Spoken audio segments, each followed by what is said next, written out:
Salut tout le monde, on est devant l'usine Larroque dans laquelle Frédéric Delavier fait construire ses machines Larroque by Frédéric Delavier. C'est des machines de musculation sur mesure qu'il fait produire là-bas. Et si vous ne connaissez pas Frédéric, je vais vous le présenter dans cette vidéo, mais rapidement pour vous dire, si la vie était un jeu vidéo, Frédéric Delavier serait le boss de fin de la musculation. C'est l'auteur qui a fait les méthodes Delavier de musculation avec Michael Gungil, qui n'est pas là aujourd'hui, malheureusement. On aurait bien aimé lui poser des questions aussi. Mais voilà, là, on va rentrer dans l'usine et on va faire sa rencontre pour la première fois. Je suis tout excité.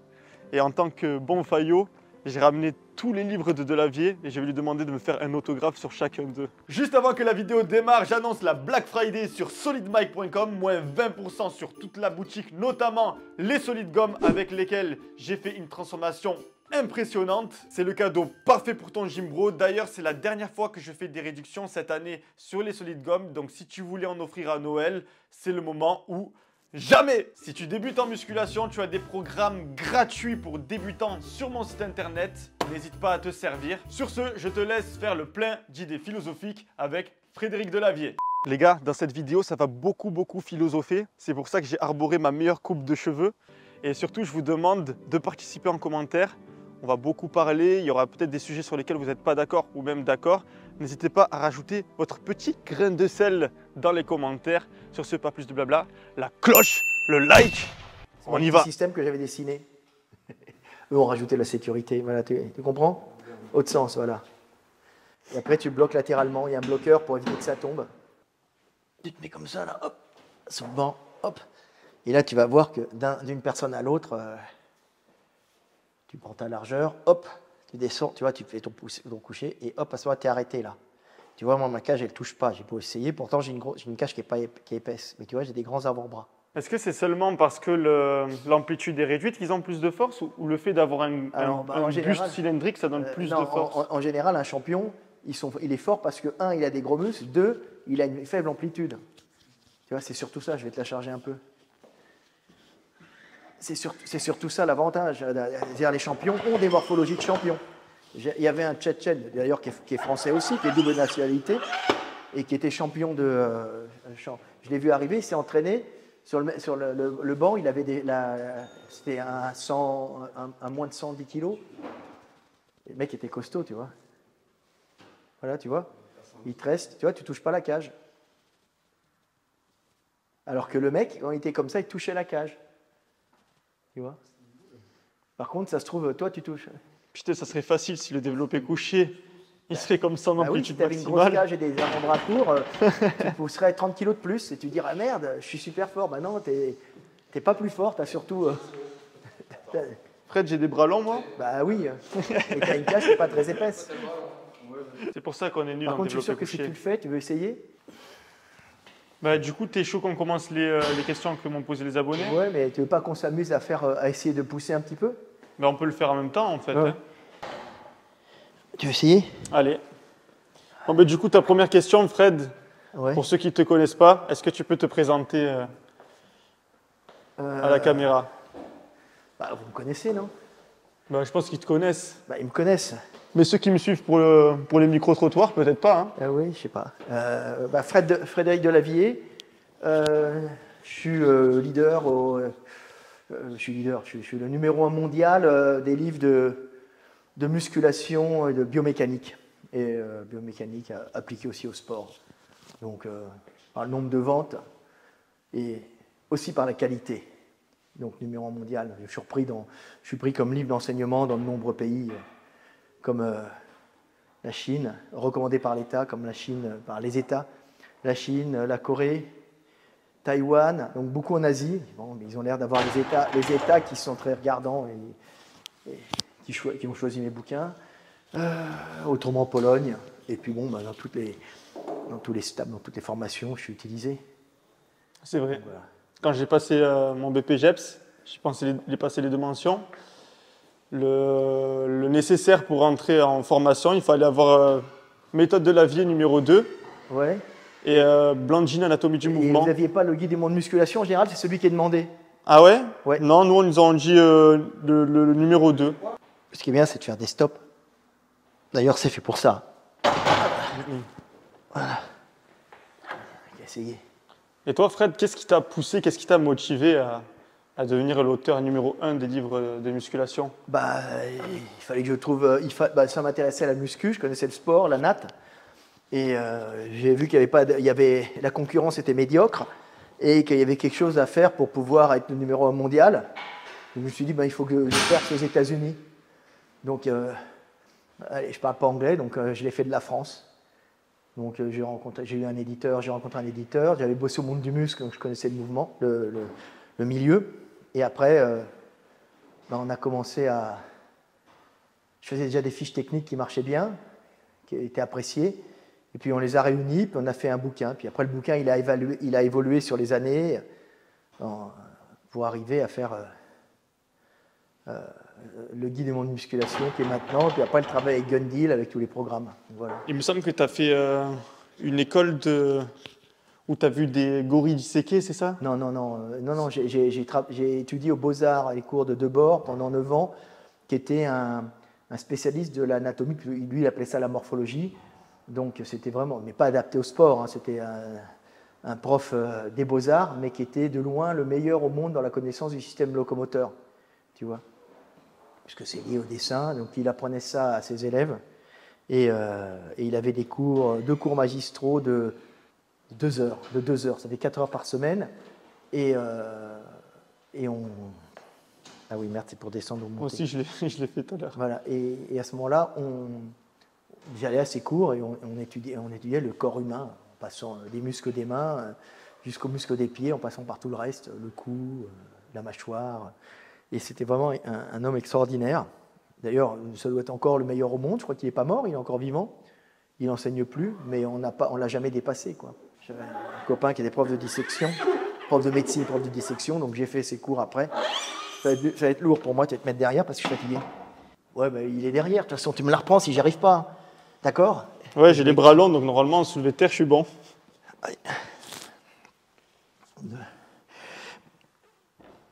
Oh, ça a l'air d'aller. Lâche. Enlève.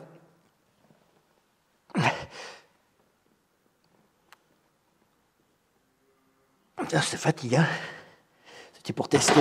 Ok, d'accord. C'est un peu dur. J'ai gardé un peu. 910, c'est lourd, hein. Quoi? Ma PR, c'est 135, quand j'étais vraiment au max de ma forme. Ouais. Moi, j'ai pas un peu plus serré, là. C'est vrai, j'ai fait du serré parce que je me suis dit, je veux pas m'écraser, je veux pas me niquer les pecs. Allez, 1. 2. 3. C'est dur? Ouais. C'est un peu dur. Ah ouais. Et là, tu vois, j'ai écrasé même le coussin pour essayer d'aller chercher la poitrine. Et c'était bon? Ouais, ça va. Quand on part mieux, je pense. Ouais, mais je pense que c'était pas une bonne idée avec à froid. J'aurais dû rester à moitié. T'as mal? Non, ça va, c'est pas non plus une douleur, mais c'est une gêne. Ah, il faut pas le faire parce qu'il y en a plein qui... Moi, si t'as remarqué, je l'ai fait en serré. Hein. Ah ouais? Les mecs, j'ai pas envie de m'éclater le pec direct. T'as pas remarqué que j'avais serré les mains? Je dis non, je suis un vieux, moi. Allez les gars, hop, crac. Bon. J'essaie de prendre un peu plus large. J'ai une question d'un abonné. Les hommes de notre génération comparés aux générations d'avant. Qu'est-ce que tu as à dire sur ça? Ça dépend lesquels, à quel endroit, dans quel pays, dans quel lieu. Je pense qu'il faisait allusion à la population française, là. Ça dépend. Si tu vas dans les cités de Marseille ou à Auteuil-Passy, c'est pas tout à fait les mêmes, quoi. Pourquoi ils sont comment? C'est tous des hommes, hein, c'est des hommes de notre génération. Hein. Mais bon, c'est pas la même mentalité, c'est pas la même chose. Hein. Globalement, qu'est-ce qui s'en dégagerait du coup Globalement, ce que je vois, c'est que les Européens ne font plus d'enfants. Déjà, c'est ce que je vois. Ce que je vois, c'est que la qualité de vie elle avait augmenté, elle commence à se dégrader. En général, quand ça se dégrade, on ne fait pas d'enfants. Hein. Non, ça se dégrade. Pour les Européens qui avaient l'habitude. Après, pour des populations qui viennent d'autres endroits, comme d'Afrique ou d'ailleurs, la qualité de vie augmente pour eux. Donc, ils peuvent faire des enfants plein pot, puis ils sont plus tribaux, donc il y a une meilleure entraide. Ce qui fait que on appelle ça la démographie, c'est ça? Comment on appelle ça? La démographie française, elle baisse. Ouais. Européenne, elle baisse en général. Ce qui fait que les gens font moins d'enfants, c'est parce qu'ils ont connu un haut taux de confort, voilà. Et qu'ils ont connu une baisse. Voilà. Alors que Par exemple, si on prend l'âge médiéval, par exemple, on se dit c'est vraiment la merde. Non, non, il y a eu des pics de naissance qui étaient liés à des climats propices qui permettaient d'avoir de meilleures récoltes. Donc ça fait de la démographie. Alors tu as des explosions démographiques qui arrivent en Europe. Et puis qui dit démographie dit surpopulation. Qui dit surpopulation dit problèmes sociaux, manque de nourriture à ce moment-là. Et tu peux être en surpopulation, si tu veux, en chasseur-cueilleur, en étant une cinquantaine, une centaine sur un territoire de chasse, comme tu peux être en surpopulation à plusieurs milliers sur un petit territoire, parce que vous avez quand même l'apport du riz, de nourriture. Mais à partir d'un certain moment, tu vois, il y a une surpopulation. Donc c'est variable en fonction de ce qu'apporte le milieu en calories. Actuellement, on voit qu'il y a quand même le coût du logement qui augmente, les salaires ne suivent pas, et faire des enfants, ça devient plus problématique, sauf si tu touches des aides sociales et tu as une entraide tribale qui permet d'être à plusieurs, même dans des petites surfaces, mais tu es habitué, quoi. Après, mais c'est quand même... je trouve qu'on s'est globalement affaibli parce que se dire que là, on est dans une situation trop mauvaise pour faire des enfants, alors qu'en France, on n'a pas la guerre. Je pense qu'il y en a très peu qui... Parce que les mecs perdent leur confort. Il y a des pays où ils ont moins de confort. En Afrique, ils font beaucoup d'enfants, ils n'ont pas de confort. Mais en Afrique, il fait chaud. Et là... C'est pas moi. En Afrique, ils ont beaucoup de... ils n'ont pas beaucoup de confort, mais ils ont un apport en calories important. C'est pour ça qu'ils font des enfants. Si tu veux, ils ont de quoi manger. L'Africain, il n'est pas... Alors, sauf dans les zones sahéliennes, quand il y a des crises, des sécheresses, mais en général, dans les zones équatoriales humides où il fait très chaud, il y a la nourriture, ils font beaucoup d'enfants. Et ils commencent à être en surpopulation. Mais ils n'ont pas le niveau médical de l'Europe, bien qu'ils ont l'apport de la médecine prophylactique européenne, des vaccins, tout ça. Tu vois? Ce qui fait qu'ils se reproduisent énormément. Tu vois? Là, ils ont beaucoup à manger, c'est sous les tropiques. Donc, sous les tropiques, tu as plein d'énergie qui vient du ciel, c'est humide, donc tu as plein de nourriture. Et le problème, c'est que quand ils voient la qualité de vie en Europe, ils veulent aller en Europe, quoi. Tu vois? Puis en Europe, ils se font quand même avoir parce que si les salaires sont plus élevés, c'est quand même dur aussi. Tu vois, il fait froid, ils voient la réussite sociale, ils voient ce que les médias diffusent, et quand ils arrivent sur place, c'est pas ça, quoi. Et ils dépriment. Alors, ils sont entre eux dans les cités, ils font des enfants, tout ça, encore. Puis ils sont plus dynamiques. Ils sont déjà plus dynamiques au niveau génétique pour faire des enfants, parce que dans des pays chauds et humides, tu peux les nourrir, donc tu peux faire beaucoup d'enfants. Et si tu n'en fais pas beaucoup, il y a beaucoup de bactéries aussi, beaucoup de pathogènes, parce que qui dit beaucoup de vie dit beaucoup de pathogènes aussi, donc il y en a beaucoup qui meurent, donc il y a une espèce de stabilité qui est maintenue. Tu vois, il faut faire beaucoup d'enfants pour qu'on ait quelques-uns qui survivent. Et maintenant, avec la médecine prophylactique, ils en ont encore plus. Donc, quand ils arrivent en Europe, ils font beaucoup d'enfants, et en plus, les enfants survivent, et il y a moins de maladies. Moi, j'ai un copain qui est en Afrique, là, au Cameroun, il n'arrête pas d'être malade et d'avoir des infections, mais non, il survit. Hein. Et... Il est européen? Non, il est africain. Et puis il y a des gens qui meurent dans sa famille, c'est assez fréquent, mais par contre ses sœurs, sa famille fait beaucoup d'enfants. Parce que déménager en Afrique en tant qu'Européen, c'est plutôt une mauvaise idée, niveau maladie, tout ça, on n'est pas... on n'est pas adapté, tu vois. On n'est pas adapté. Hein. Comme un peu les Africains quand ils arrivent en Europe avec les carences en vitamine D, tu vois, et l'obésité qui explose parce que la nourriture de merde, ils ne sont pas habitués, et puis d'un seul coup, tu avais des nanas qui étaient un peu fortes, qui deviennent obèses, et qui commencent à être touchées quand il y a une épidémie de Covid, boum, elles sont touchées en Europe et moins en Afrique. Et pour préciser, j'ai envie de préciser un truc pour ceux qui nous regardent. Les carences en vitamine D, ça ne concerne pas que ceux qui ont la peau noire, ça peut concerner aussi plus haut au Maghreb, tout ça. Vitamine D, en hiver, c'est bien de prendre de la vitamine D si vous sentez que vous avez une baisse d'énergie et tout. Peut-être c'est dû au manque de soleil. Voilà, et si tu es blanc, tu vas dehors parce que ta peau elle est assez blanche pour synthétiser. Et si tu es noir, tu vas dehors, tu as ta peau noire qui t'empêche de synthétiser, il n'y a pas assez de lumière. Donc c'est un problème aussi.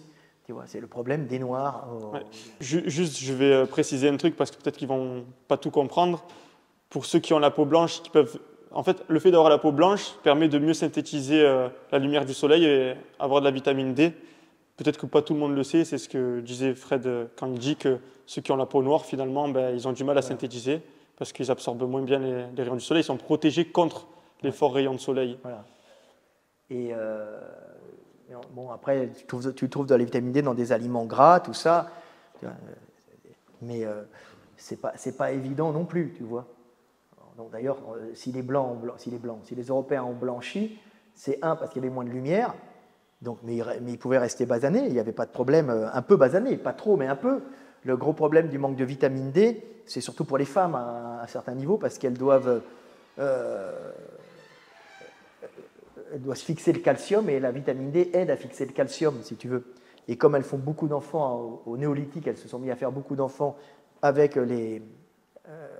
parce qu'il y avait un apport calorique dû à la maîtrise de l'environnement et aux plantes et à la maîtrise des plantes. Donc il y avait plus de calories venant des plantes, mais moins de nourriture qui venait des animaux, donc moins d'abats, moins de graisse animale, tout ça, donc moins riche en vitamine D. Donc les mecs, eux, ça passe, il n'y a pas trop de problèmes. Pour les enfants en pleine croissance, ça peut poser des problèmes, mais c'était les femmes qui étaient les premières touchées. Parce qu'elles doivent en plus aller, elles sont des petits enfants, des petites filles qui doivent grandir, donc ça demande beaucoup de calcium, comme les petits garçons. Mais en plus, en faisant beaucoup d'enfants, elles vont être carencées en calcium, justement, parce qu'elles ne fixent pas bien le calcium, parce qu'elles étaient trop basanées. Donc celles qui étaient plus claires ont pu survivre. Donc on a blanchi en Europe par les femmes, essentiellement. Plus bien sûr les apports néandertaliens, le métissage, tout ça. Le métissage est une belle chose. Tu vois, et ça a évité de la casse humaine, mais c'est intéressant de le voir, tu vois.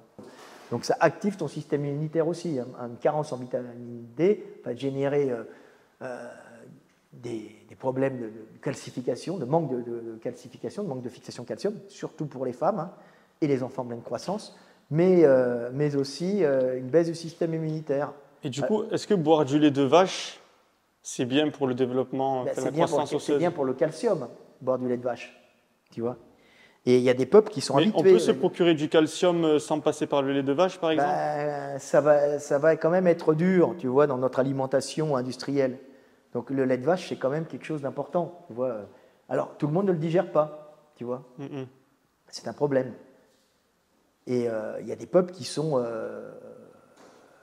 sélectionnés pour boire du lait de vache. Alors quand il y a des illuminés qui disent... Les Nordiques, les Allemands? Oui, tous les gens nord-baltiques, tout ça, les Anglais, qui sont des peuples qui ont vécu en buvant du lait ou en mangeant des produits laitiers fermentés. Alors il y en a qui n'ont pas l'enzyme lactase, mais qui font fermenter leur lait, donc qui permet de mieux le digérer, tu vois. Mais ça, c'est des générations d'épigénétique. Ils ont adapté leur... C'est de la génétique, ça. Tu vois, c'est assez intéressant de voir ça. Donc, c'est un avantage le lait parce que tu as de la protéine, tu as du gras et en plus tu as du calcium. Mais il faut digérer le lactase et tout le monde ne le digère pas. Donc, ceux qui ne digéraient pas le lactase, ils chopaient des diarrhées et quand ils se faisaient une diarrhée avec une pneumonie, avec une bronchite l'hiver, ça terminait en pneumonie parce que le système immunitaire était complètement pété. Donc, ceux qui digéraient le lactase pouvaient accéder à tous les bienfaits du lait, tu vois, que ce soit au niveau graisse,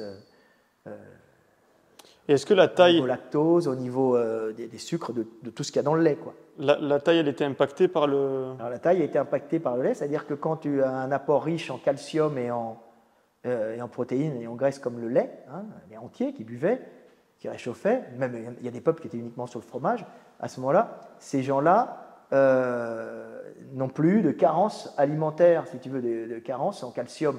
Donc, à partir de ce moment-là, les grands, la sélection des grands s'est opérée parce que les grands, en général, ils meurent aux premières carences énergétiques, c'est-à-dire aux premières crises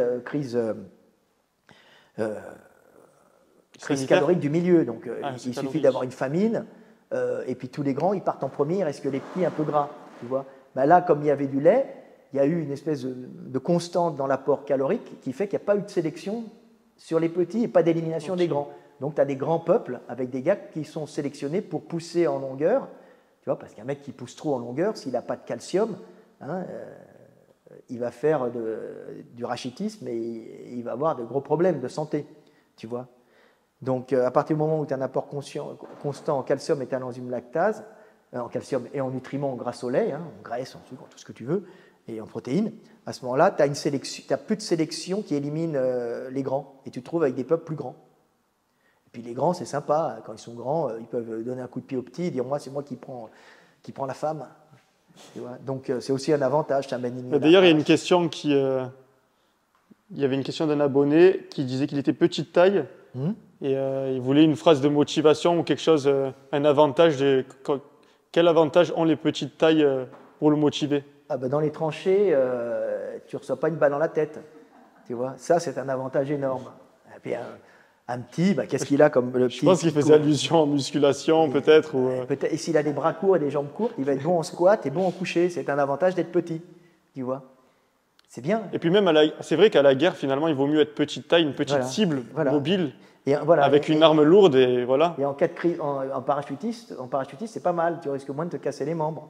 Tu vois. Et puis en cas de crise alimentaire, si tu es petit et pas très lourd, hein, tu vas pas avoir et pas très lourd, hein, tu seras carencé moins rapidement qu'un grand costaud qui va mourir le premier. Tu sais, dans les camps de concentration, hein, j'ai des copains qui avaient fait des camps de concentration. Alors ils les avaient pas fait du haut des miradors, ils les avaient fait de l'intérieur. Ils disaient, hein, quand on voyait arriver un grand costaud, lui, il allait mourir. C'est affreux, et c'est là que se fait la sélection naturelle. C'est une horreur.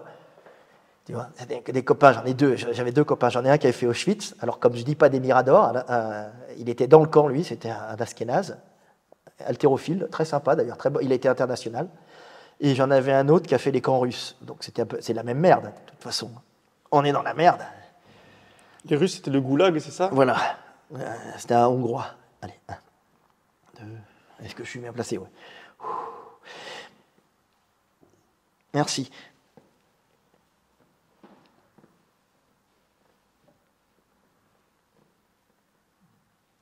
Merci. Hop là. Allez, on s'amuse. Putain, si j'avais cette machine à la maison, je prendrais de la force. Hein. C'est sympa, non? Ouais, c'est cool ça. En fait, il y a un coussin qui te protège les coudes, qui te permet de descendre moins bas. Pour un vieux qui n'a pas mangé, qui a fait des kilomètres, c'est pas mal. Du coup... Et naturel, hein. On approche les 60, hein. Tu n'es pas dopé, Fred? Non. Non? Mais non, j'ai pas besoin, moi. Mais non, mais... Il est dopé naturellement. Ça sert à rien. Non, en plus, les voyages que je fais, c'est horrible. Mais là, j'étais bien, quoi. C'était facile. Il y a trop lourd pour moi. À 100, j'aurais été mieux. Bon, du coup, la prochaine question, c'est qu'est-ce que tu penses des relations hommes-femmes de notre génération? Nous, les jeunes de 20 ans. C'est un peu la merde. C'est la merde? Là, moi, j'ai la problématique des gamins, des jeunes. Il n'y a plus, on rencontre une fille, on est amoureux, on se marie, on fait des enfants. Tu vois bien que maintenant, c'est plus possible. Alors évidemment, j'ai des gens qui me disent rencontrer quelqu'un, c'est pas pour faire des enfants. Oui, mais bon, si tu n'avais pas eu des parents, tu serais pas là à me raconter tes conneries, quoi. Tu vois, c'est tout le temps des explications qui vont contre nature, quoi. On n'est pas fait que pour se reproduire. Oui, mais bon, dans ce cas-là... un peu quand même. Un peu quand même. Dans ce cas-là, tu viens d'où, toi? Mais en fait, génération spontanée. Tout être vivant, même les animaux, ils veulent se reproduire. Enfin, c'est instinctif, quoi. C'est la vie doit continuer. Ouais. La vie, elle est faite pour que la vie continue. Là, on est dans une génération mortifère. Allez. Allez, 1, 2, 3, 4. Hop. Tu n'as pas de gêne, là, quand même, avec le banc? Non, ça va. Non, il est bien, ce banc. Ouais, il est très bien. T'as un bon soulevé de terre, 200 x 10, il me semble. Je t'avais vu faire. Ouais, mais maintenant, je suis... Ouais. Là, c'était il n'y a pas longtemps. Là, j'avais pas fait de soulevé de terre depuis un mois. Je suis repassé à 180, je ne chantais pas la barre. Tu vois, sans ceinture.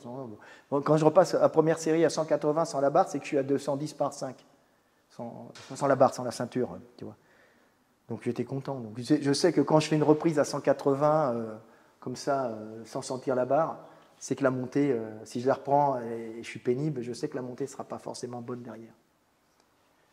Donc ça y est. Et puis là, j'ai repris de la créatine. Ça faisait presque 10 ans. C'est un produit dopant, ça, non? Non, c'est pas considéré comme dopant, mais objectivement, je trouve que c'est quand même un peu dopant. Ouais, quelque part, c'est vrai que Ça marche bien la créatine. Bah, Je pense oui. que c'est peut-être le meilleur complément alimentaire Le plus hypertrophie et voilà, force c'est le plus qui efficace. existe. Après, avant de passer au côté obscur, bien évidemment. Ouais. Là, je prends 1,5 g tous les jours depuis 5 jours. Objectivement, je crois que je sens la différence. Non, ouais, ça marche bien la créatine. C'est une question que j'aurais aimé te poser moi aussi en plus. Ouais. Donc, ça ne concerne pas que l'abonné qui l'a posé. C'est est-ce que tu fais le nofap? C'est-à-dire, Ben, le nofap, en gros, c'est arrêter le Je le sais, plaisir solitaire. ça va pas. Oh. Bah, attends, tant que je peux jouir, je jouis, hein, les mecs, faut profiter. Non, mais attends, qu'est-ce que c'est que ça? C'est ça de prix, avant de mourir. Mais non.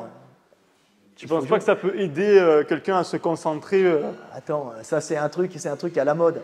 Par contre, si tu as rendez-vous avec une fille, je te conseille d'arrêter 2-3 jours avant. C'est un truc. Ben non, le but, c'est pas d'être précoce. Ah oui, parce que toi, tu es précoce. Moi, non. Moi... non, mais 2-3 jours avant, c'est bien. Ou 2 jours avant, tu vois. Ouais, pour avoir l'énergie. Bah oui, puis quand tu sors la purée, ça fait fertile, c'est bien, tu vois. Tu peux faire comme dans les films. Tu n'as jamais vu les films? Non, je ne connais tout pas, le moi. paquet et tout. Tu pourras le mettre, pas ça. On est des mecs, nous. Non, qu'est-ce que je voulais dire? On est fins comme des mecs. Mais tu vois, par exemple, chez les moines tibétains, chez les religieux, souvent, ils pratiquent l'abstinence pour pouvoir être concentrés. Ouais, et puis ils ont combien d'enfants? Je crois qu'ils n'en ont pas. Hein. Ah bah voilà, c'est pas le but. Hein. Donc, tu sais les moines tibétains, tout ce système-là, c'est des systèmes de recyclage des cadets ou des hommes, parce que il n'y a pas assez si tu veux, de prétendantes. Pas de prétendantes, de possibilités de faire des enfants, parce qu'ils sont peut-être pas assez riches, donc ils deviennent moines tibétains. Et en étant moines tibétains, ils n'ont pas à se reproduire et avoir des enfants. Et puis comme ça, ils ne rentrent pas en concurrence avec les autres mâles, les autres mecs qui s'occupent du territoire et de la gestion du territoire calorique. Donc des rizières ou des entreprises qui permettent de créer des outils permettant à la population de survivre. Tu vois. Donc c'est un système de recyclage. Tous ces systèmes de moines bouddhistes ou autres, c'est un système de recyclage des mâles.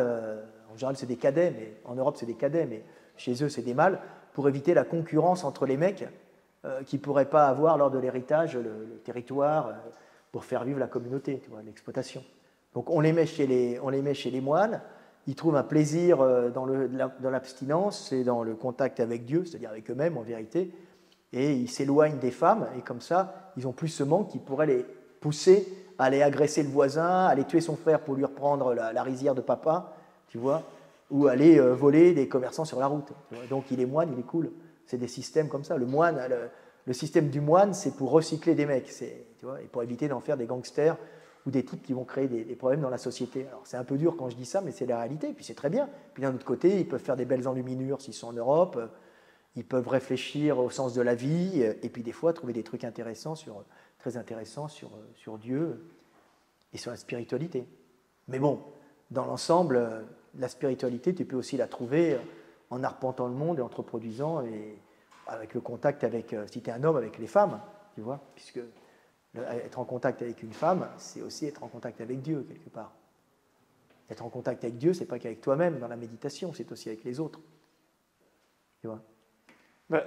D'ailleurs, tu sais, pour les Juifs, la chose la plus sacrée, c'était l'union entre un homme et une femme. C'est considéré même comme l'union avec Dieu. Tu vois. C'est l'union sacrée. C'est ce que disent les rabbins à un certain niveau d'enseignement. Voilà. Tu vois. C'est la fusion de deux personnes qui donne une troisième personne. Voilà, qui donne la vie. 1 plus 1, ça fait 3, comme disait Van Damme. Voilà. Eh oui, 1 plus 1, ça fait 3. C'est la vie. Tu vois. Oui, ça peut faire 2, mais ça peut faire 3. Il n'avait pas tort, Van Damme. Tu vois, c'est ça la vie. Et puis quand nous disparaissons, quand nous mourons, ben, il reste un petit être humain ou plusieurs qui continueront à vivre et à s'aimer pour continuer la vie et pour pouvoir accueillir l'esprit du monde ou de Dieu en eux, et continuer à s'émerveiller de ce monde et à aimer l'autre, c'est-à-dire aimer soi-même ou aimer Dieu. Mais tu vois, Fred, c'est bien que tu dis ça parce que moi, j'ai fait abstinence pendant 2 ans. Et la raison pour laquelle j'ai arrêté l'abstinence, c'est dans le but justement de pouvoir faire des enfants plus tard. Bah oui. rencontrer une femme, faire un enfant, etc. Bah, c'est un peu la finalité. Hein. Ouais. Et en fait, bon, je ne vais pas rentrer dans les détails de la vidéo, mais Tu peux, hein. Les gens, ils aiment bien quand c'est réel. Hein. oui, mais Hein. la vidéo. Vous aimez ça. J'en ai Vous parlé n'aimez déjà pas dans les la vidéo. menteurs et les acteurs qui font semblant d'être quelque chose qu'ils ne sont pas. Ce que je veux dire, c'est que j'ai pas envie de répéter ce que j'ai dit dans une vidéo précédente parce que ils peuvent la regarder, il n'y a pas de souci, elle est sur les réseaux. J'ai expliqué tous les détails de pourquoi j'ai arrêté l'abstinence. Mais ce que j'ai pu tirer de cette expérience, c'est que j'ai validé une pensée. Bon, peut-être que c'est un philosophe qui est controversé, c'est Freud qui parlait de sublimation et qui disait qu'une pulsion sexuelle ou une pulsion agressive peut être transmutée dans la pratique d'un art ou d'un travail ou une activité productive dans tous les cas. Et ce que j'ai pu noter de plus flagrant pendant ces 2 ans d'abstinence, c'est ma productivité qui avait augmenté parce qu'en fait finalement, s'enlever d'un plaisir, ça me forçait à trouver du plaisir dans autre chose. Donc canaliser ces pulsions sexuelles pour développer mon art, qui était la vidéo, mon travail, la musculation, tout ça. Parce qu'à la base, en fait, les gens veulent faire le nofap. Pourquoi? Pour augmenter la testostérone, mais on s'est rendu compte que finalement, au bout de 3 semaines, il y a la testostérone qui redevient normale. Mais au-delà du fait que vous vouliez augmenter la testostérone, ce qu'il y a de bien l'abstinence, c'est que peut-être ça vous permet de rester focus si vous avez un objectif. Je ne sais pas, vous passez votre première année de médecine ou quoi, ça peut être intéressant de faire abstinence pendant ce moment-là. Ouais. Mais effectivement, après, au bout d'un moment, si tu veux évoluer, il va falloir t'accoupler et faire un bébé. Bah oui, le problème, c'est que la finalité, c'est quand même faire des enfants. Puis il faut quand même aller chercher la femme. Et puis il y a un truc que les mecs ne savent pas, c'est que avoir des enfants, alors, à part pour les mecs qui les abandonnent ou qui ne sont pas responsables, le fait d'être responsable de quelque chose donne un sens à ta vie et te rend plus productif aussi. Tu vois. Ouais. Tu n'as pas laissé ton fils dans la merde, Voilà. ta fille dans la merde. Tu vois Trump, il a des enfants, quoi. Tu vois, ça ne l'a pas empêché d'être président des États-Unis et de nous apporter la paix pendant 4 ans. C'est ça, 4 ans. Ouais. Tu vois. Donc, faire des enfants te permet d'être productif. Te permet aussi des fois de faire des mauvaises choses en allant piller le voisin. Mais c'est quand même une motivation, tu vois. Donc, c'est pas qu'un truc qui va t'empêcher de faire quelque chose. Les gens disent oui, quand on fait des enfants, moi je veux faire des enfants, mais déjà je veux être riche. Dire, écoute, ça se trouve, tu ne seras jamais riche. Tu vas mourir avant. Et en plus, tu n'auras pas d'enfants. Alors, tu fais des enfants et tu essaies de devenir riche. Tu fais les deux à la fois, tu vois. C'est une base. Et on a tous les gens qui disent ouais, je veux d'abord être assis, avoir une profession stable, avoir mon confort. Et écoute, ça se trouve, tu n'auras jamais de profession stable et tu n'auras jamais de confort. Et qu'est-ce que tu pourrais dire à celui qui attend la femme parfaite? Il n'y a pas de femme parfaite. Il y a vos femmes parfaites. Il n'y a pas de femme parfaite. La femme parfaite, c'est celle qui te fait des gamins. Ça se trouve, c'est la pire des connes. Mais au moins, elle aura continué la vie avec toi, tu vois. Attendre la femme parfaite, c'est un mythe. Il n'y a pas de femme parfaite. Quand elles sont au lit, elles pètent. Quand elles sortent des chiottes, ça pue. Elles peuvent te faire chier quand elles ont leurs règles. Et puis des fois, elles te trompent. Comme toi, tu peux des fois être un abominable garçon. Tu vois, il n'y a pas d'individu parfait. Ce qui est parfait, c'est que la vie continue. Donc, moi, je dis tout le temps, va avec la femme que tu aimes, que tu désires et dont tu es amoureux. Tu vois, puisque maintenant, ce n'est plus les familles qui s'arrangent pour trouver la femme qu'il te faut. Donc, tu vas avec une femme, tu l'aimes, et puis perds pas trop de temps, parce que si tu perds du temps, la femme, elle est programmée pour être totalement amoureuse de toi pendant quelque temps, hein, puisqu'elle a un stock d'ovules limité, tu vois, et elle a une durée de reproduction beaucoup plus limitée que la tienne, donc elle est beaucoup plus dure que toi dans son choix de partenaire et dans sa fidélité réelle. Tu vois. Donc, si au bout de 3 ans, tu ne l'as pas fécondée, d'abord, elle se donne amoureuse à toi, puisque c'est quand même aller avec un homme pendant très longtemps, c'est accepter de faire l'amour avec lui, c'est accepter aussi de pouvoir mourir à l'accouchement. Tu vois, il y avait beaucoup de femmes qui mouraient en couche. Donc, il faut qu'elles aient des pulsions, des sécrétions hormonales qui les rendent complètement amoureuses et qui se donnent entièrement à toi. Tu vois. Mais si tu n'as pas fait d'enfant au bout de 3 ans, cet amour total de la femme, tu vois, la femme formidable et amoureuse de toi, bah, ça va s'en aller et elle va être en manque de cet amour qui l'envahissait, qui la rendait heureuse, et elle ira chercher ailleurs un autre homme. Alors le truc, c'est, bah, tu la fécondes, parce qu'à ce moment-là, l'amour qu'elle avait pour toi va se transformer dans l'amour qu'elle a pour ses enfants. Elle va abandonner la passion qu'elle avait pour toi, elle restant ou une femme gentille, respectueuse parce qu'elle sait que tu es l'apport calorique ou une partie de la sécurité, tu vois, même si elle a perdu sa passion, et elle va à ce moment-là être focus sur ses petits.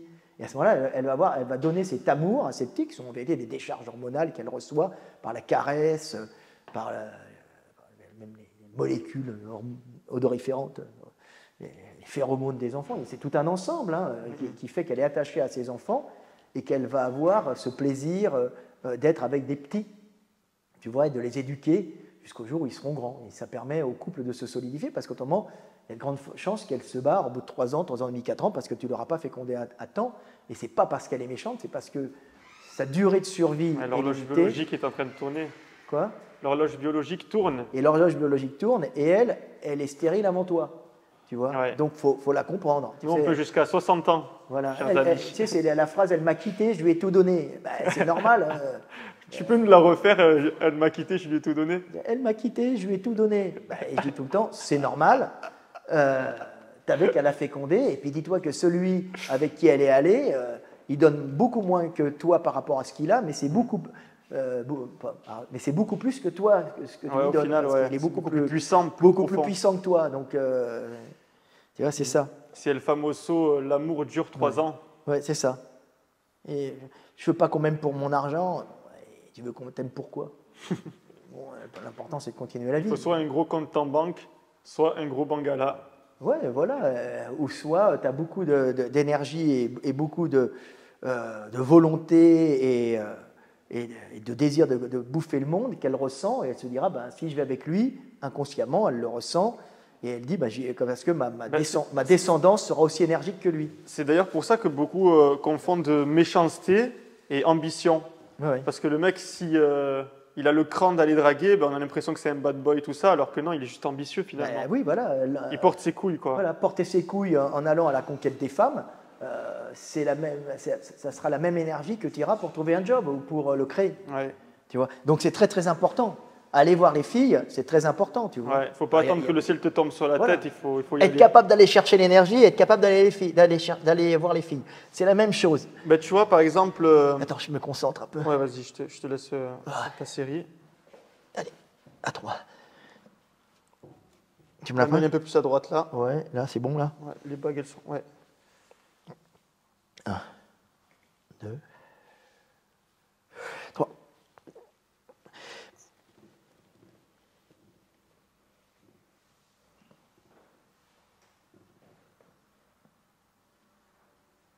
Voilà, c'est bon. Tu vois, il y a beaucoup de chaînes motivation alpha, homme alpha qui fleurissent sur les réseaux sociaux et qui prônent beaucoup le arrête de te concentrer sur les femmes, concentre-toi sur ta vie. Oui, c'est une bonne chose, mais il y a un moment où même si tu auras beau te concentrer toute ta vie sur toi-même, finalement la séduction c'est pas la pêche, c'est pas je pose ma canne à pêche, j'attends que quelqu'un vienne mordre. Ça marche que pour les beaux gosses, les mannequins. Qui arrivent. Tu envoies une, tu envoies qui te plaît, tu vas dessus. C'est très dur, tu vois. Et tu continues à chercher de l'argent, tu vois. Ouais. Tu fais les deux. Il faut faire les deux. Il faut faire les deux, tu vois. Mais ça, c'est une mentalité d'incel. C'est pas bon. Les incels, c'est pas bon. Quoi? Les incels, qu'est-ce que... Involontaire, célibataire involontaire. Incel.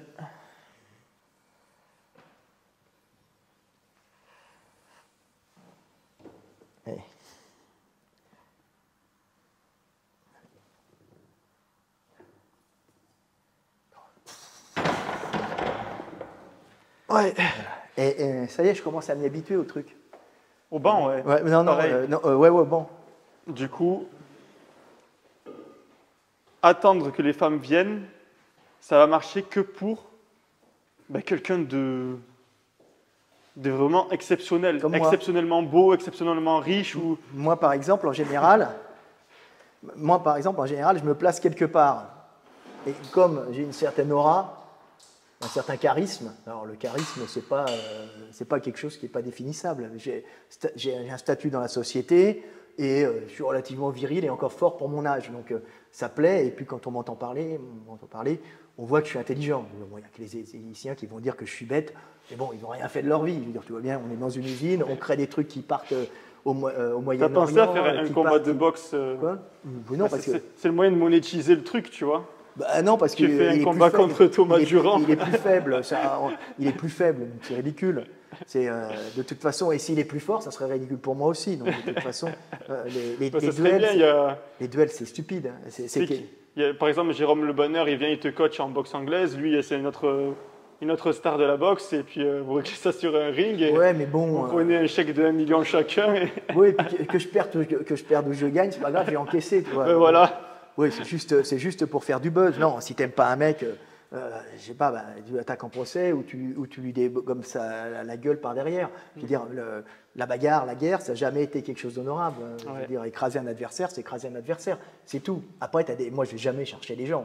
Quand les gens me cherchent, ils me trouvent. Mais ça s'arrête là. Et autrement, non. Non, bon, après, on en était aux femmes.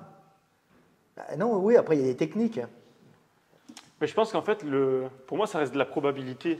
C'est-à-dire qu'il faut multiplier les tentatives pour que sur les 100, il y en a 10 qui te disent j'accepte d'aller boire un verre avec toi, et sur les 10, il y en a une qui fera l'affaire. Ça, c'est quand on est jeune, quand on est plus vieux comme moi. C'est sur les 100 qui acceptent d'aller boire un verre avec toi, tu en as une qui accepte de coucher. Tu vois, donc c'est une question de temps. Bon, après, si tu es une bonne place sociale, déjà tu sélectionnes mieux parce que tu as des filles qui viennent pour ton statut social. C'est aussi un avantage. Les michetots? Pas forcément des michetots. Tu as des nanas intelligentes qui savent très bien que leur survie et le fait d'avoir une famille dépend aussi du statut social du mec. Alors, mais tu vois, je trouve que ça a pris un terme péjoratif, michto, mais finalement c'est la méritocratie. Ouais. C'est-à-dire qu'un mec qui s'est démené pour avoir des sous, maintenant il peut accéder à des belles femmes michto. Pas forcément michto, mais moi j'avais des copines russes par exemple. Les copines russes, elles cherchaient des mecs, comme elles me disaient, parce que les Russes, c'est très pragmatique. Qui connaît le russe sait qu'on n'est pas dans le mensonge. Les copines russes me disaient toujours on cherche un mec riche. Je dis mais vous êtes horrible. Ah non, nous on en veut un riche, mais pas trop vieux pour qu'on soit quand même un peu excité. Ouais, bon, d'accord, ok. Et non, mais je les entendais parler entre elles, c'était horrible. Mais elle me disait quoi, Frédéric, c'est vrai, qu'est-ce que tu veux? C'est la réalité. Il dit, ah non, on veut faire des familles. Et j'avais une copine russe, elle se reconnaîtra. C'est déjà mieux qu'en France quand même. Elle se reconnaîtra, elle sortait avec un noble, un noble, qui était un baron. Et elle me disait comme ça, et ça se terminait, elle me disait, tu comprends, il est très riche, mais il est complètement dégénéré, c'est une fin de race. Je dis, mais c'était horrible de dire ça. Mais non, c'est la réalité. Et elle a fini par plus être avec parce que le mec était riche, il était gentil, mais il était complètement alcoolique, il dépensait son argent en boîte de nuit, il achetait des magnums qui valaient une fortune, et elle voyait très bien inconsciemment que le mec n'était pas un bon reproducteur, quoi. Il allait passer peut-être, tu vois, des gènes de dégénérés, de mecs qui n'avaient pas d'énergie et qui savaient juste que dépenser la fortune familiale, ce qui n'est pas évident. Les femmes, ce qu'elles aiment, c'est un homme riche, mais un homme qui a gagné sa richesse par lui-même, par son intelligence. Donc elle va hériter du total, c'est-à-dire la richesse palpable, mais aussi la richesse génétique qui est l'énergie, la volonté et l'intelligence de l'individu. L'intelligence, ça ne se transmet pas par la génétique. Si, l'intelligence, ça se transmet aussi par la génétique, mais ça se travaille. Ah oui. Mais Fred, si, mon fils, il a 135 de QI. C'est énorme, mais il n'a pas eu le temps de le travailler énormément. Mais après, tu peux avoir 135 et être complètement incapable socialement de réussir dans la vie. Mais bon, 135 bien utilisé, avoir 135 de QI bien utilisé, c'est bien. Après, tu peux avoir 90, être très bien entouré et avoir une certaine logique et réussir parfaitement dans l'existence. Tu vois, tout ça est une question de... Le QI baisse, non? Petit à petit, là. le paupérisme. Le QI moyen des Français, même dans le monde entier. Il baisse. Le QI, c'est des calculs d'intelligence qui sont faits par des psychologues. Il baisse à cause de ChatGPT. Non, je pense que il baisse. C'est surtout un truc qui est fait pour les mecs du Nord. C'est des calculs, c'est des calculs d'intelligence en fonction des besoins intellectuels, les besoins d'intelligence, voilà, des entreprises du Nord. Après, l'intelligence au Sud, ça ne va pas être la même, ça va être une intelligence plus sociale. Tu vois, il y a moins besoin d'appréhender l'hiver, de faire des grosses constructions, d'avoir une intelligence d'ingénieur. tu vois. Mais il y a d'autres intelligences qui se développent d'ailleurs. Par exemple, tu vois, en Afrique, ils sont connus pour avoir des QI bas, en Afrique subtropicale humide.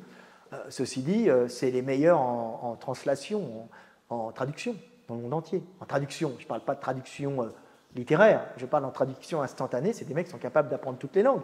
Donc l'intelligence, c'est très variable. Je veux dire, oui, il y a des peuples plus bêtes, On a presque plus de batterie micro. Le QI, c'est relatif, on va dire. Je connais des mecs qui n'ont pas un QI très élevé et qui sont d'une grande sagesse. Qu'est-ce que tu penses du looksmaxing? C'est quoi? Le looksmaxing, c'est un nouveau phénomène qui vient d'Amérique. C'est mettre tout en œuvre, ou du moins appliquer tous les conseils qui existent de beauté masculine. C'est-à-dire, par exemple, le visage, on va adopter une coiffure qui nous va bien par rapport à la forme de notre visage. On va tailler la barbe, on va épiler le mono-sourcil, on va faire du mewing pour essayer de faire remonter l'osioïde et empêcher d'avoir le double menton. On va muscler les masséters et les temporales pour avoir un visage plus masculin. Qu'est-ce que tu penses de ça? Si c'est pour pécho la meuf et que ça marche, fais-le. Hein. Tu sais, les femmes, elles sont très influençables. Hein. On leur montre un style de type, un type de mec à la télévision, on leur montre 20 fois, elles vont être attirées par ce mec-là. Tu regardes les nanas avec les K-pop. Actuellement, elles veulent toutes sortir avec un coréen chanteur K-pop. Les nanas, c'est comme ça, c'est très influençable. Une nana, c'est à la mode. C'est comme un caméléon. Ça va vouloir ce que la société lui dit de vouloir. Mais ça n'empêche du coup, Fred, je voulais t'offrir des solides gommes. C'est quoi? C'est mon premier produit physique. Ouais. Et en fait, dedans, j'ai mis un e-book pour le looksmaxing, justement. D'accord. Alors, pour tous les conseils beauté. Si ça marche pour pécho la meuf, oui, c'est bien, tu vois.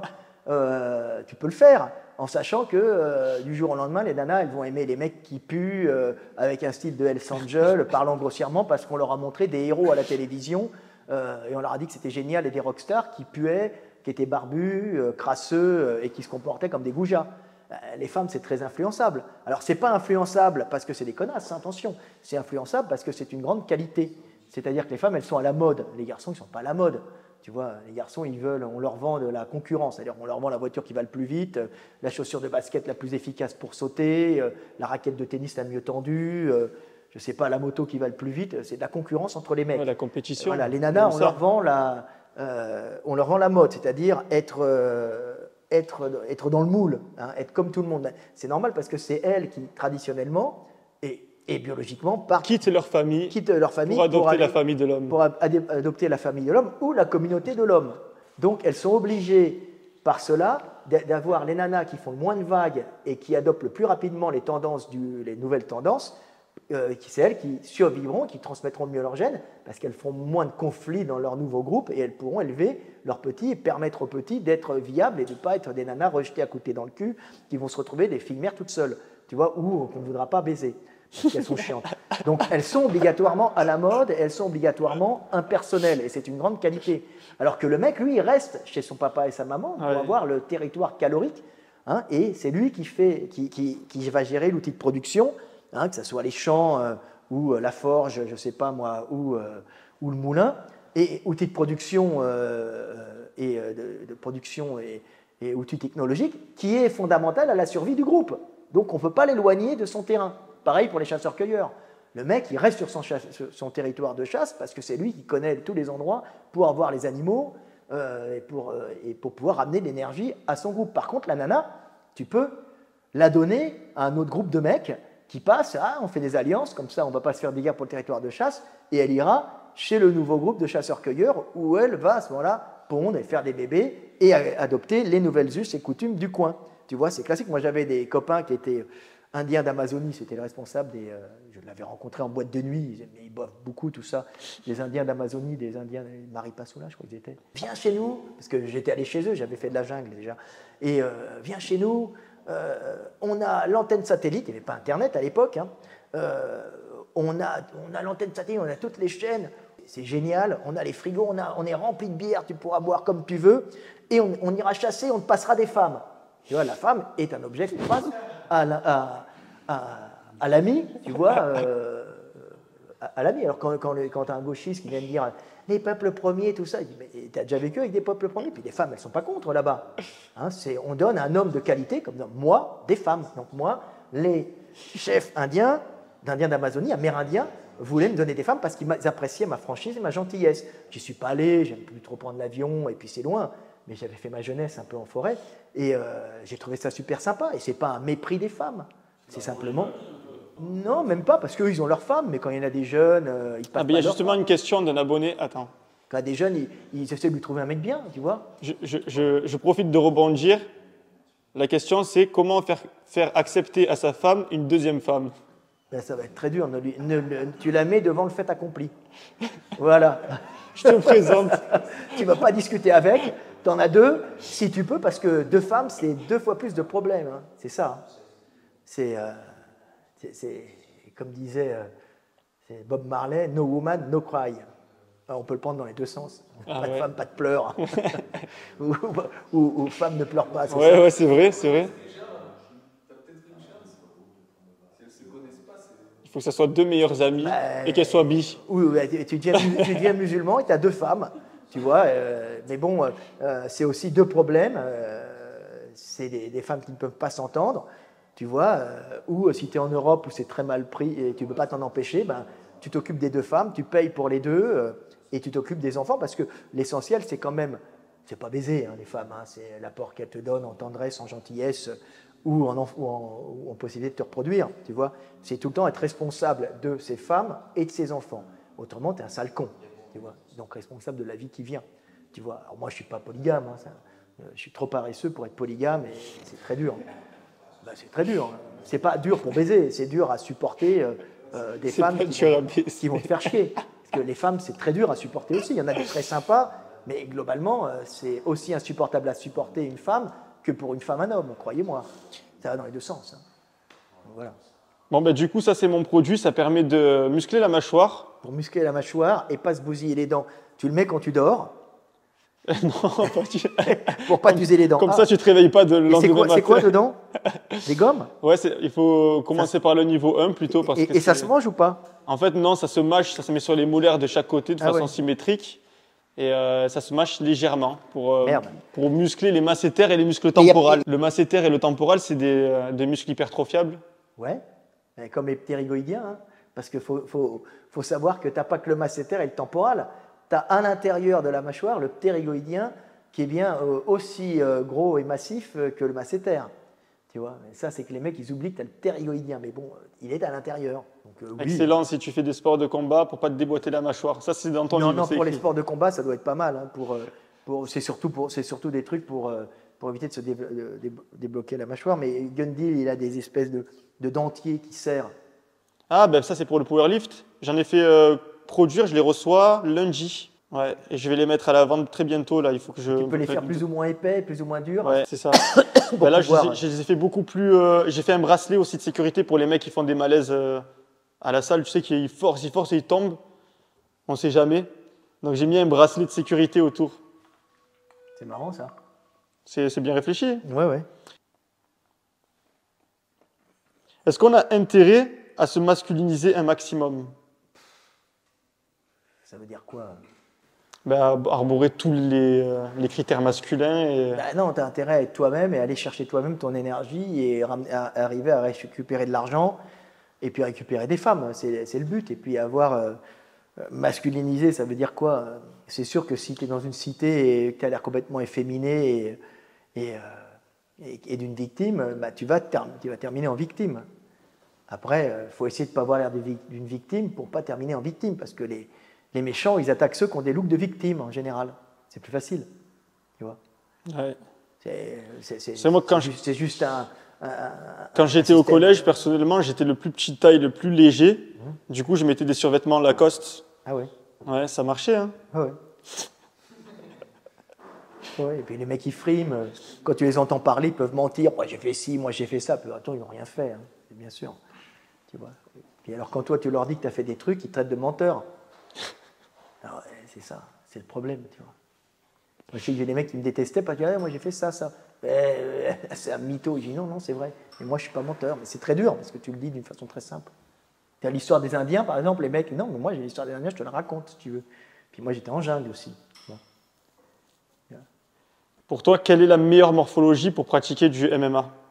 Il y en a plusieurs, entre les mecs qui qui étranglent et les mecs qui tapent, les mecs qui donnent des coups de pied. Alors les coups de pied, c'est quand même, il y en a qui passent. Hein. On a vu le Français là qui a passé un coup de pied impressionnant. Mais globalement, ouais, je sais pas. Il y a des mecs qui sont moyens partout et qui gagnent. Il y a des mecs qui sont plus forts en coup de poing et qui gagnent en coup de poing. Moi, ce que j'ai répondu, il y a des mecs qui sont meilleurs en lutte, ils sont en lutte. L'idéal, c'est souvent les jambes, ça doit être quand même moins important, mais ça marche hein, quand même. Hein. Mais quand même, l'idéal, c'est quand même d'avoir un bon coup de poing, plus ou moins, pour déjà que le mec ne puisse pas te rentrer dedans et aussi être bon en lutte.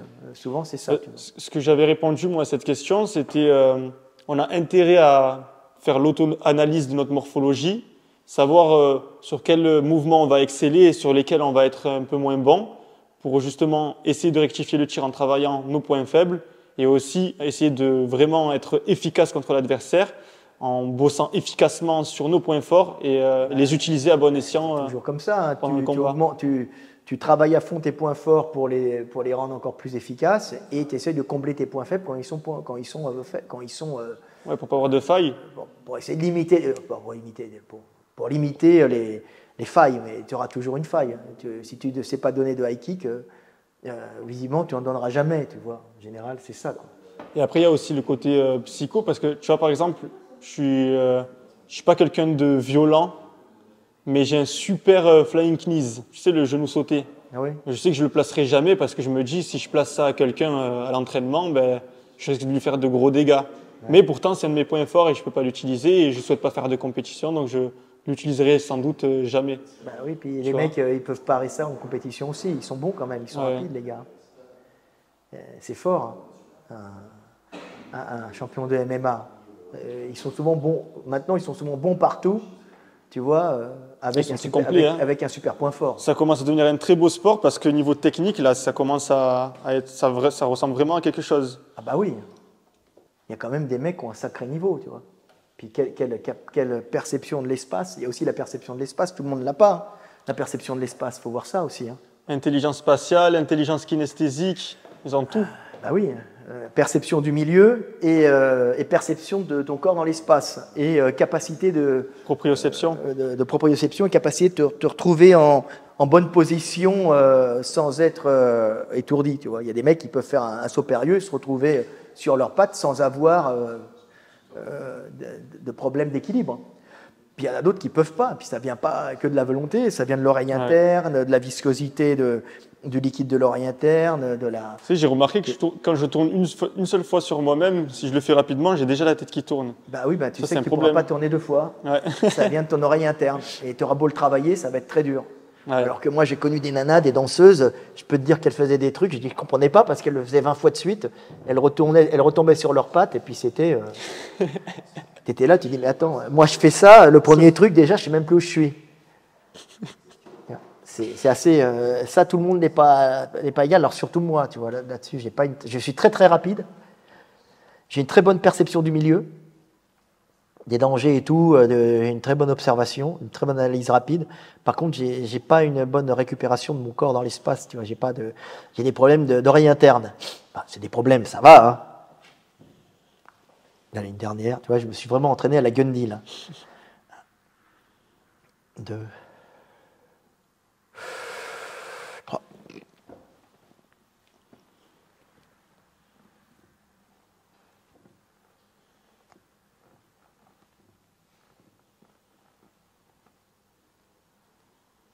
Ça fatigue, hein, putain.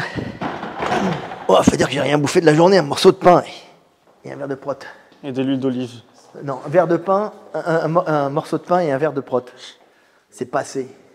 Est-ce que le fait de ne pas bien digérer les protéines, ah bah c'est pas bon. Ça veut dire qu'on les assimile pas? Bah non. Mais non, si tu les chies, c'est que tu les as pas assimilés bien. Si tu les chies tout de suite. Quelqu'un qui ne digère pas les protéines en poudre, il les assimile pas, donc ça arrête qu'il en mange. Bah non, il a qu'à prendre l'hydrolysane. Voilà. Fred, tu m'as dit que tu avais une mauvaise préhension. Très mauvaise poigne. C'est quand même... je maintiens très bien des barres, mais j'ai une très bonne mauvaise grippe, poigne. mais pas bonne préhension. Voilà, j'ai un bon grip, mais une mauvaise préhension. Et en fait, c'est bizarre parce que la morphologie qui correspond à la force de préhension, c'est les doigts longs et fins.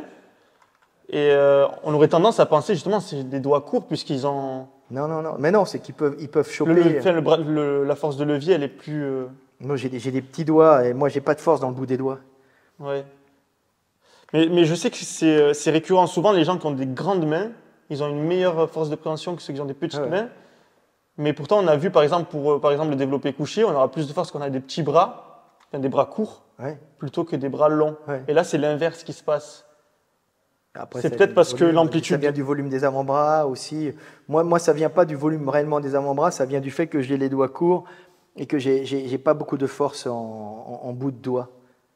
Tu vois, c'est pas... Tu veux quand même essayer la machine à... J'ai très peu. Je vais faire de la merde. Rapproche-toi, comme ça on voit les... Je sais plus lequel qui est plus puissant, le gauche ou le droit. J'en ai un qui est plus fort. Tu peux faire les deux, de toute façon. Il y a assez de piles. Il faut le rentrer là ou là? Tu le fais comme tu le sens, tu essaies de le plus à l'aise, tu serres le plus fort possible. Mais moi j'ai pas de force sur les bras, sur les doigts. Je peux me tenir, je tenais des bonnes barres en pronation. Hein. Je montais à 200 en pronation, moins maintenant. Comment il faut faire? Il faut serrer. J'ai pas une très bonne patte. J'ai vraiment une mauvaise poigne. Puis ouais, regarde, c'est pas bon, regarde.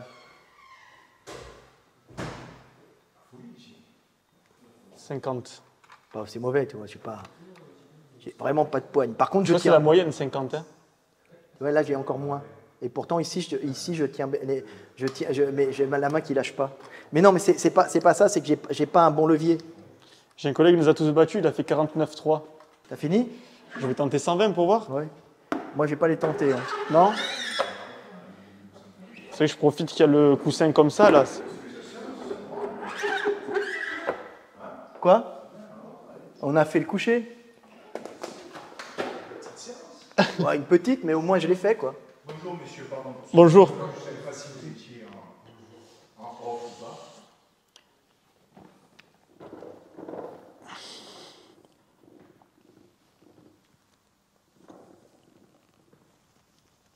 Tu vois, t'es bon, là. Il est pareil à 120. Mais elle est bien, cette... Quoi? Ce truc-là qui bloque les... Ouais. Ça me permet pour mes épaules, surtout, que j'ai l'épaule droite fragile, moi. Ouais. C'est fragile. Bien, en fait, elle n'est pas vraiment fragile, c'est juste qu'elle s'est subluxée 2 fois. Bah non, elle est fragile, devant. Elle est vraiment... T'as vu les sensations qu'on a? On peut pousser relativement lourd en se sentant en sécurité. On sent que ça ne va pas casser. On sent qu'on ne va pas mourir cette fois-ci sous le développé couché. On sent qu'on ne va pas... L'autre qui s'est pété le pec, là, s'il avait ça, c'était mieux. Je sais plus, c'était un bodybuilder américain, là. Il n'y a pas le Turc, là, comment il s'appelle? From Human God. Ah oui, oui, ouais, Efkan. Il s'est pas... Ouais, il s'est pété le pec, lui aussi. Il s'est sacrément arraché le pec, non, lui? Non? On va pas parler de malheur. T'as vu comment il s'est arraché le pec? Mais il s'est vraiment arraché beaucoup, non? Je crois, hein. C'est pour ça que la première je l'ai fait, j'ai fait serrer en disant, moi, je vais tester parce que j'étais tellement crevé.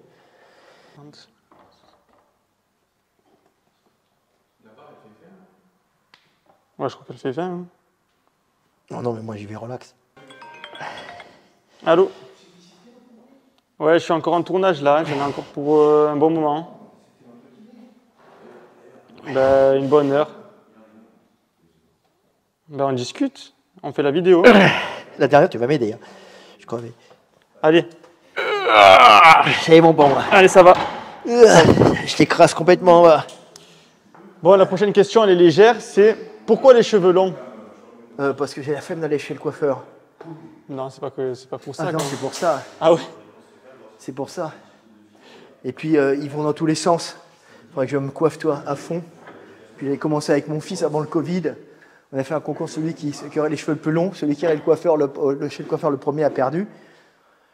Et j'ai gagné. Resté. Et après, il y a eu le Covid, donc tous les coiffeurs étaient fermés. Puis du coup, j'ai gardé les cheveux longs.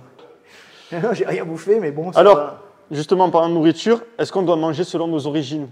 Bah oui, toujours. En tout cas, plutôt selon ta génétique, on dira.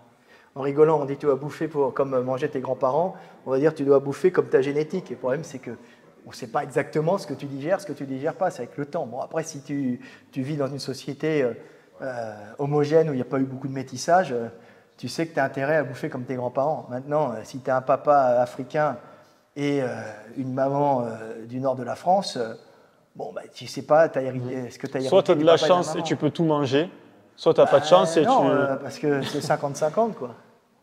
Il y a un mélange de 50% des gènes de la maman et 50% du gène du papa, mais c'est aléatoire tout ça. Tu vois, Ben, tu vois, c'est grâce à toi que j'avais soulevé le sujet. Mon grand-père, lui, il habitait à Tunis et il y avait beaucoup la pêche, le poisson, etc. Et pendant des années, j'ai consommé du collagène bovin ouais. et aucun effet. Ah ouais. Du jour au lendemain, j'ai décidé de prendre du collagène marin et j'ai senti une différence énorme. Les tendinites qui pouvaient durer 6 mois, ben, en 3 semaines, c'était réglé. Vraiment, ça a fait un effet monstrueux sur moi, le collagène marin. Et du coup, après, c'est pour ça que je m'étais réintéressé du coup à la vidéo. Tu me dis ça, je vais tester, mais bon, moi, en général, je digère très bien le bœuf. Tu vois, quand je mange du bœuf, j'ai la pêche. Quand je mange du poulet, j'ai l'impression de bouffer rien. Tu vois, je suis là, je dis, mais c'est quoi ça? Ouais. Tu vois. Alors quand je bouffe du bœuf, tout de suite, je me sens bien, en forme, puissant. Non, mais j'étais content, là, mon coucher était pas mal. On était à 110. Toi, tu es de quelle origine? Oh, moi, je suis un gros mélange. Moi, je suis un mélange européen. Moi, je suis pur européen, mais un mélange. J'ai 33% askénaze, ça veut dire slave, c'est les juifs askénazes, tu sais. Mais les miens, ils étaient blonds, yeux bleus. Hein. C'est pas le nez comme ça, les grands doigts, les oreilles, tu vois. C'est askénaze. Non, parce qu'il y a la caricature, mais aussi les askénazes. C'est pas ce qu'on croit, tu vois. C'est du de l'endogamie germano-slave, les miens. Et donc c'est le plus grosse partie. Donc bon, en plus, la moyenne des Askénazes, ils sont à 25 parce qu'ils sont très métissés. Donc tu vois, je suis dans les Askénazes purs, moi. Je peux réclamer, des dommagements pour mes cousins. C'est pas mes ancêtres, c'est mes cousins. Moi, je pensais que tu étais espagnol. Non, et du côté de ma mère, je suis à 27 ou 28, j'ai chopé Occitanie-Aveyron. Tu vois, donc j'ai chopé Occitanie-Aveyron, donc c'est ce qui donne le fait que je suis brun un peu, tu vois. C'est pas du tout parce que je suis juif, c'est parce que je suis Occitanie-Aveyron, parce qu'ils confondent avec les séfarades. Et j'avais beaucoup d'Italiens du côté de ma mère, et alors les Italiens, ils sont tous passés à la trappe. On les a pas vus. Disparu l'Italien. Tu dis ça parce que tu as fait le test ADN et du coup tu as 0% italien, ouais, c'est ça? Ma copine Pauline, elle adore les tests ADN et c'est elle qui les faisait. Alors j'ai payé pour tout le monde et c'était vachement intéressant. Ouais, c'est vrai que c'est intéressant. Donc c'est comme ça que j'ai découvert les histoires de famille, j'ai retrouvé des cousins, tu vois, c'était marrant quoi. Je les connais pas mais ça me fait rire. Tu vois, autrement, j'ai l'espagnol aussi, espagnol aveyronnais. Ouais, il va falloir que tu signes beaucoup de... On va dire majoritairement, je suis... askénazo-aveyronais espagnol, avec de l'anglais. C'est pas mal. Et un peu d'allemand et nord de la France. J'ai chopé du ch'ti. Voilà. Je vais te demander du travail, Fred. T'as pas filmé Thibaut Inchep? Thibaut? Ouais. Je suis allé le voir il y a longtemps. J'avais fait 2 vidéos avec lui. Il est gentil, lui. C'est un mec adorable. Ouais, il est trop cool. Ah, il est gentil, lui. Hein. Ouais, c'est un exemple à suivre. C'est un mec qui a fait son entreprise. Il a fait travailler sa famille. Il n'a jamais volé personne. Ouais. Et il est toujours honnête. C'est rare. Parce que tu as des cons aussi. Hein. J'en avais déjà parlé dans soit tes podcasts ou tes vidéos. Qu'est-ce que tu penses du monisme, le fait de dire que le corps est indissociable de l'esprit? Il est indissociable de l'esprit. Et tu vas voir, pour le moment, on n'a pas encore vu d'esprit sans le corps. Hein. Et de corps sans esprit? Si, quand les mecs sont en coma végétatif, c'est ça, il y en a, mais bon. Mais des esprits sans le corps, non. T'en as déjà vu, toi? Non. On en parle beaucoup dans les films, tu sais, des esprits qui arrivent, qui hantent les maisons. Je ne dis pas que ça n'existe pas, mais en général, on n'a pas encore vu. Ce qui ne veut pas dire que le monde n'est pas une illusion. Mais en soi, tu penses que... Ouais, non, de toute façon, la question... Vas-y, tu la poses. Elle est vite répondue, comme on me dit, mais le fait d'avoir un physique va influer ta façon de penser. Bien sûr. Quand tu fais 130 kilos et tu es baraqué, c'est pas comme quand tu en fais 55 et que tu n'es pas baraqué. Hein. Ta façon d'appréhender le monde ne va pas être la même. C'est un peu logique, non? Oui. Ou d'aborder les filles ne va pas être pareil. Hein. Je vais éviter de donner des exemples de personnes, je vais donner mon propre exemple du coup. Moi, je suis complètement d'accord avec cette pensée moniste, c'est que, par exemple, plus jeune, j'en ai parlé tout à l'heure, quand j'étais petite taille, parce que j'ai un retard pubertaire, et j'étais léger, donc on me manquait de respect plus facilement. puisque les gens ne prenaient pas trop de risques à me chercher la merde. Et est-ce qu'on t'a cherché la merde, toi? Non, t'étais déjà costaud quand t'étais jeune. Voilà. Moi, j'étais moyen, mais très fort. Donc, on me cherchait la merde jusqu'au moment où, je me pétais la gueule du mec, et là, on ne cherchait plus la merde. Ouais. Mais du coup, ouais, effectivement, il y a quelqu'un qui est passé par là. Ça, c'est pas cool. Hein. Qu'est-ce que je voulais dire? Montre-le à la caméra. Il y a un zone dessiné. C'est Thomas Durand qui est passé par là. Il a fait un zizi. Ah, qui c'est? Allô? Ah là, fournisseur d'électricité qui veulent m'arnaquer. Qui? Oui, il y en a plein. Du coup, j'étais beaucoup plus agressif étant petit qu'aujourd'hui. Ça, c'est Où, en fait, normal. finalement, même si avec quelqu'un me l'âge, on cherche la t'emmerde merde. moins. Quand Ouais. tu es âgé, on t'emmerde moins, tu as fait ta place. Les jeunes, entre eux, ils sont méchants. Les jeunes mâles, ils n'arrêtent pas de s'agresser. C'est cruel, hein. Mais les nanas aussi. Ouais, les enfants sont très Très méchants cruel. et les adolescents aussi. C'est pas une gentille petite tête blonde ou brune. Celui-là, il m'a servi à coacher. Ah oui. Est-ce que tu penses qu'il est bon d'avoir de l'ego? Ben oui. Oui, oui. Ça peut survivre. Moi, c'est bien. Amique, avec un E, ouais. Bien sûr. Par contre, il faut savoir l'abandonner quand tu expliques le monde, quand tu analyses le monde. Tu ne vas pas l'abandonner avec ton, tu vas pas analyser le monde avec ton ego. Il faut enlever l'ego. Pour les analyses froides et pragmatiques, tu laisses tomber l'ego. Moi, j'ai beaucoup d'ego. Ça te permet de survivre, l'ego. Ah oui, Ce que tu veux dire, c'est que c'est incompatible avec la vérité? Quoi, l'ego? Ouais, par exemple, si on veut Non, ça n'a faire rien à une voir. analyse froide, comme tu as dit, du monde, il faut l'abandonner pour pouvoir parler de toutes les choses qui nous... Quand tu fais une analyse du monde, tu ne vas pas faire une analyse tu fais une analyse de ton point de vue, mais tu fais faire une analyse froide qui n'est pas là pour faire valoir tes intérêts personnels, ni celui d'un groupe de mecs. Tu fais juste une analyse froide du monde pour que les gens comprennent le fonctionnement du monde. Tu vois? Non, l'ego, c'est très important. Tu es jaloux, tu es possessif, tu es tout ce que tu veux. Ça permet au monde, à l'individu de survivre. Tu es conquérant, tu écrases l'ennemi, tu pardonnes. Après, pour faire une analyse du monde et comprendre comment ça fonctionne, tu enlèves l'ego pour faire une analyse pragmatique des choses. J'ai été méchant avec lui parce que je voulais sa femme et c'était une concurrence calorique.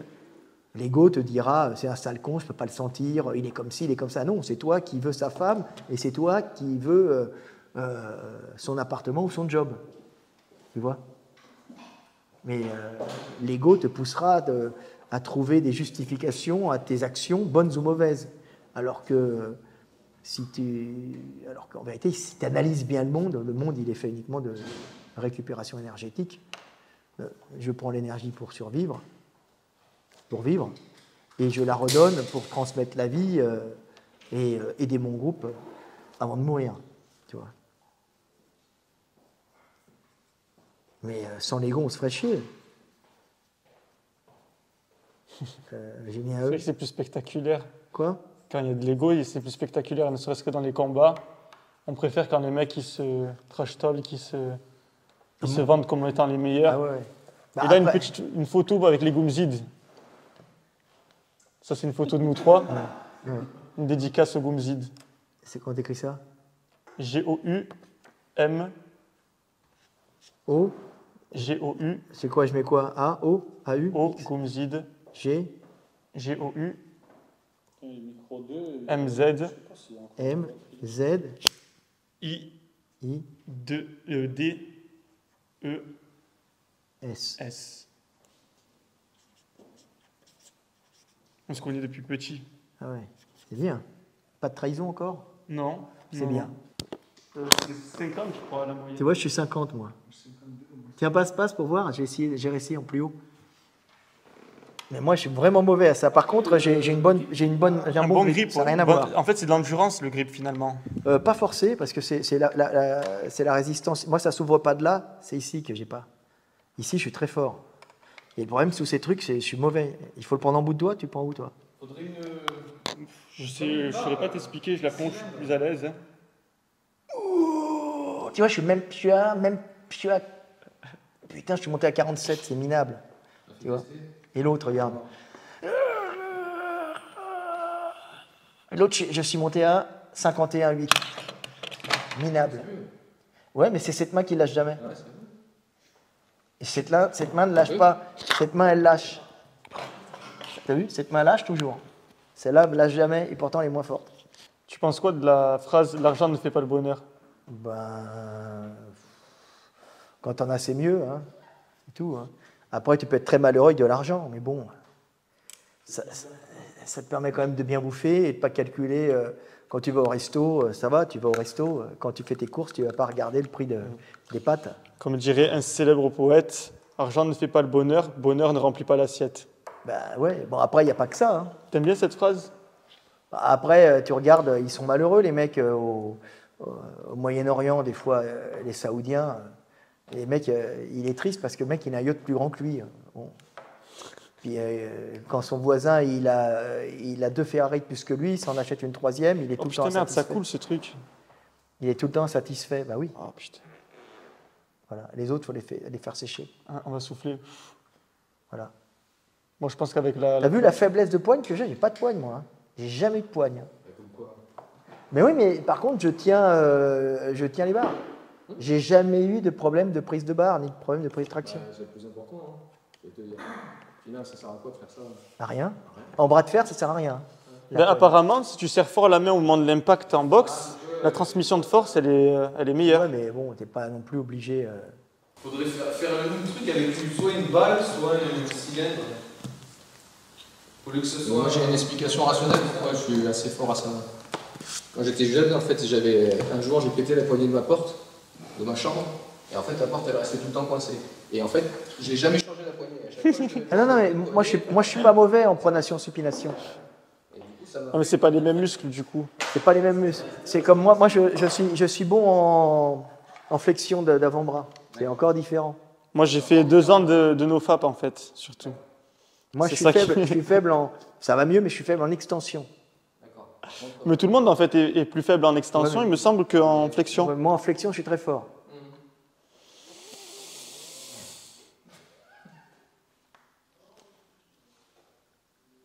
Il y a combien? 83,6. Ouais, c'est 83,6. Mais je m'entraîne plus. J'avais réussi à faire bugger la machine. Ouais, bah moi j'ai un pote pareil, il fait tous les records. Et tu vois, moi j'arrive pas à la choper. Hein. Dans la main, j'ai l'impression que tu vois, je sais pas comment faire. Et si on la met plus haute? Attends, on va la mettre tout en haut peut-être. Peut-être c'est aussi la position, comme ils sont trop petits, ils m'en font une plus grande, non? Je sais pas.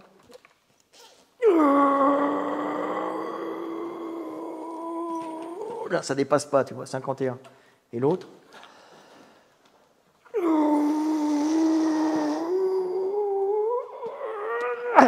Tu vois, 51,5, ça a augmenté. Mais je suis pas bon. Hein. Bon, on n'a pas tous la chance de faire 200 kg soulevé de terre en x10. Moi, c'est ma RMU. Même de 10. Là, je suis bien, là. Non, mais j'ai aucune poigne, moi. Les gars, merci d'être restés jusqu'à la fin de cette vidéo. N'hésitez pas à suivre Frédéric Delavier sur ses différents réseaux sociaux, YouTube, Instagram. Je vais de toute façon tout mettre dans la description de la vidéo. Merci Fred.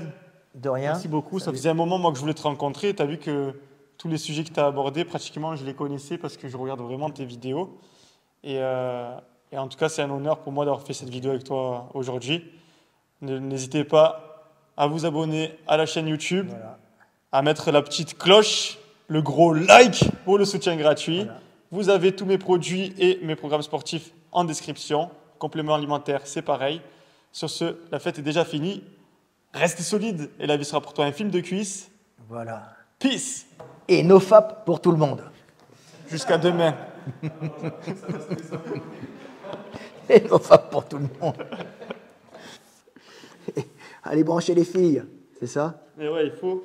Parce que si tu dors, il va rien se passer pour toi, mon ami. Ça s'appelle la loi d'action. C'est la loi la plus bête que tout le monde dit. Ah, mais je connais. Ben, c'est évident, mais personne ne l'applique. Voilà. C'est si tu fais rien, il ne se passe rien. Et si tu restes chez toi à attendre la femme de ta vie, ben, tu vas attendre longtemps, crois-moi. Mais en plus, le truc d'attendre, c'est un truc de meuf, finalement.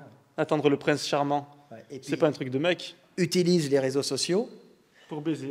Pour baiser, dis-leur à toutes que tu fais plus d'1m80, même si c'est pas vrai. Et surtout, tu leur dis que tu as une super situation sociale, tu baratines. De toute façon, quand elle sera dans ton lit, ça sera trop tard pour elle, elle s'apercevra de la supercherie trop tard. Alors vas-y. La séduction, c'est du mensonge. Hein.